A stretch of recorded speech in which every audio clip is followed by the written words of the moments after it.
Salut à tous et bienvenue dans cette présentation. Moi c'est Jonas. Dans la vidéo précédente, nous avons vu ensemble comment configurer un serveur DHCP dans les buts d'attribuer automatiquement les adresses IP au périphérique. Alors aujourd'hui nous allons poursuivre, c'est que nous allons voir ensemble comment configurer un serveur DHCP qui n'est pas dans le même réseau que les périphériques clients DHCP. Bien avant de commencer, je rappelle les amis, si vous êtes nouveau sur cette chaîne, je vous demande de vous abonner et de partager aussi toutes les vidéos afin d'étendre notre communauté. Avant de voir comment configurer un serveur DHCP qui se retrouve dans un autre réseau autre que celui dans lequel se trouvent les périphériques clients DHCP, nous allons voir comment l'interface virtuelle d'un commutateur peut obtenir aussi les adresses IP automatiquement. Je rappelle que dans la vidéo précédente, nous avons configuré les serveurs DHCP pour les LAN CCNA1 sur le routeur R1. Et donc, nous avons configuré les adresses IP manuellement sur les serveurs. Pour quelle raison? Je vous renvoie à la vidéo précédente dans laquelle on a insisté sur ça. Alors, nous allons accéder à l'interface en ligne de commande du commutateur que nous avons. Nous allons vérifier les adresses IP sur l'interface VLAN 1. Regardez, l'interface VLAN 1 est activée bien entendu, mais il n'y a aucune adresse IP configurée. Et donc, pour faire en sorte que l'interface VLAN 1 du commutateur L2S1 puisse obtenir une adresse IP dynamiquement provenant du serveur DHCP présent sur le routeur R1 dans le même réseau, nous allons taper juste la commande interface VLAN 1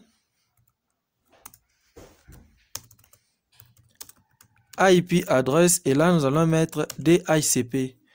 Dès qu'on valide la commande, il y aura déjà un processus, n'est-ce pas, DHCP qui va se lancer. Et regardez directement à l'interface virtuelle VLAN 1 du commutateur, on lui a donné l'adresse 192.168.1.4 et avec le masque de sous-réseau 3x255.0. C'est pour vous dire tout simplement que lorsque vous configurez un serveur DHCP, ce n'est pas seulement pour les ordinateurs. Même un routeur peut obtenir les adresses IP automatiquement provenant d'un FAI. C'est dans ce sens-là que les histoires fonctionnent. On se comprend. Alors, pour les LAN CCNA 2, nous allons configurer toujours les serveurs DHCP sur le routeur R1. Et là, regardez que le routeur R1 n'est pas dans le même réseau que les périphériques présents dans les LAN CCNA 2. C'est pour vous montrer comment ces ordinateurs pourront obtenir les adresses IP auprès d'un serveur DHCP distant. C'est là qu'intervient la notion des relais DHCP. Et donc, commençons d'abord par configurer les serveurs DHCP pour les LAN CCNA 2. En mode de configuration globale, IP DHCP pool, nous allons lui donner LAN CCNA 2 comme nom, n'est-ce pas, de ces pools. Et directement, nous sommes dans les modes de configuration du serveur DHCP. On va d'abord préciser les réseaux pour les serveurs DHCP en tapant la commande network suivi de l'adresse réseau 172.16.2.0. Et après, il faut spécifier le masque des sous-réseaux pour ces réseaux-là. 3x255.0. Et puis, on valide la commande. Et après, nous devons spécifier la passerelle qui sera attribuée aux hôtes dans le réseau 172.16.2.0 en tapant la commande default router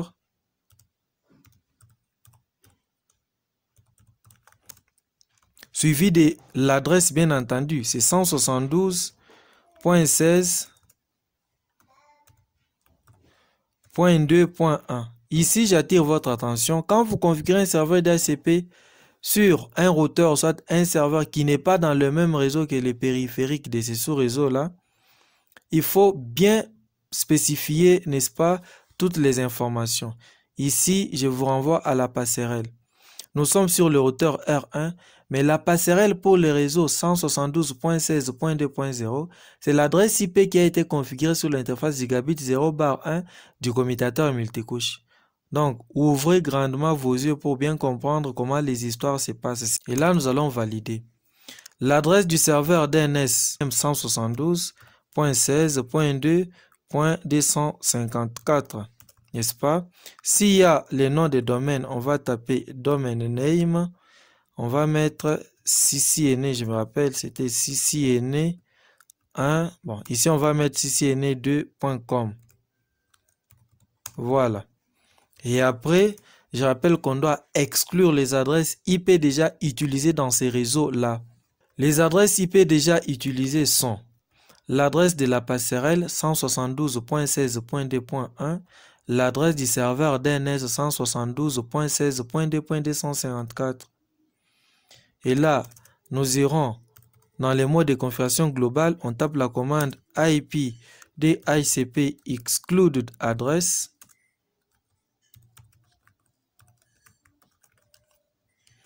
Nous allons exclure d'abord l'adresse 172.16.2.1 et .16.2.254.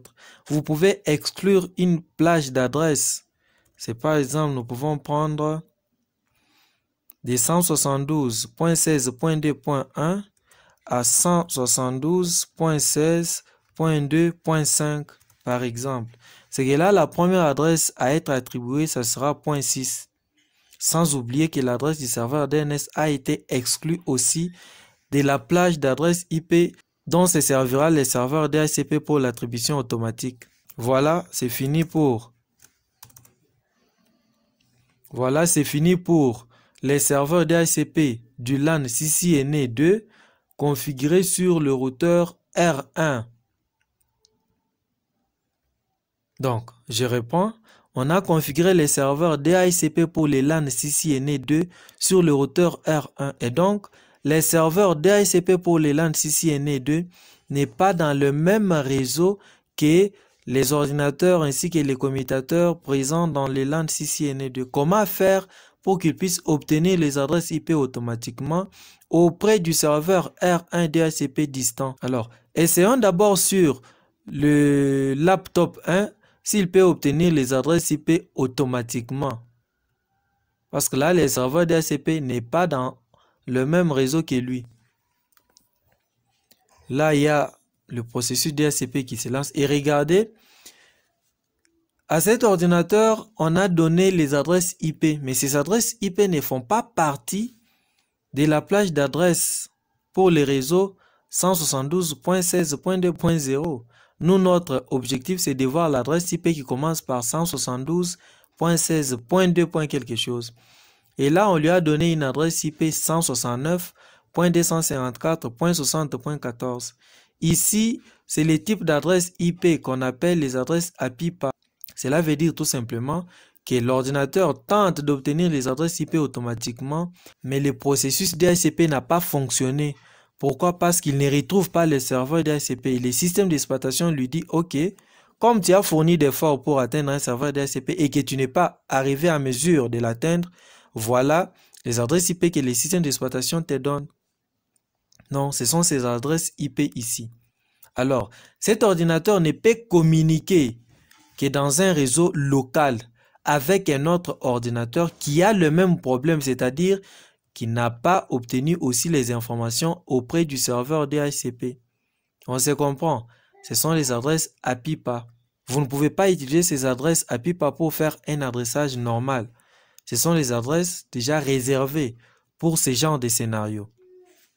On va rentrer en statique. On va voir comment faire en sorte que cet ordinateur puisse obtenir les adresses IP auprès de ses serveurs DHCP sur R1. Nous allons sur la passerelle de tous ces périphériques. La passerelle, c'est ces commutateurs multicouches.